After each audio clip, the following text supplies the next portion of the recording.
This is Oliver Slope with Blue Line Futures coming to you from the floor of the CME here in Chicago with your grain market update. And we saw end of the morning start out on a softer note, and we got some headlines in the overnight that tried to pop the market, but really weren't able to see confirmation through the floor open. Those headlines came out at about 1 a.m.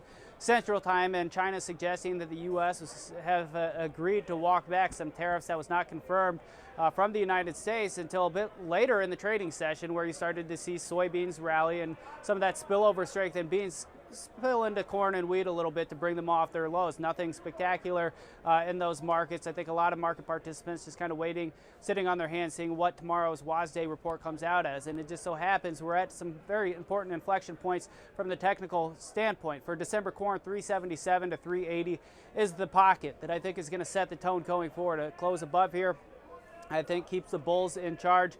Close below, I think, puts the bears in charge here. This pocket represents the October 10th low from that last USDA report. Also, the quarterly stocks report breakout point that was on September 30th. A key Fibonacci retracement in the 50-day moving average. So this is a huge area. A breakout or a breakdown above here, I think 15 cents or so is warranted. Now, obviously on corn, technicals have been lackluster. Demand has been lackluster. That demand part is going to be what the bulls need to really ignite this and encourage some short covering from the funds.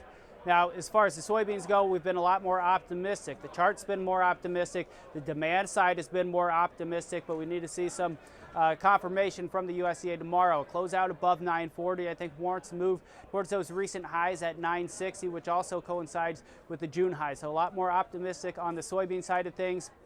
Wrapping things up with wheat, not as optimistic. 515, a big pocket area for Chicago wheat. December, close below here, probably takes us back down towards that psychologically and technically significant $5 handle. Represents a 100 and 200-day moving average as well. We're a little bit more optimistic on the Kansas City side. A lot of support, 412 to 415. This is trendline support and 50-day moving average, as well as a key retracement. I think this is a buying pocket. So looking for that spread between Chicago and KC to narrow up a little bit.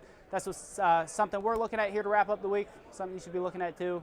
This has been Oliver Slope with Blue Line Futures from the floor of the CME.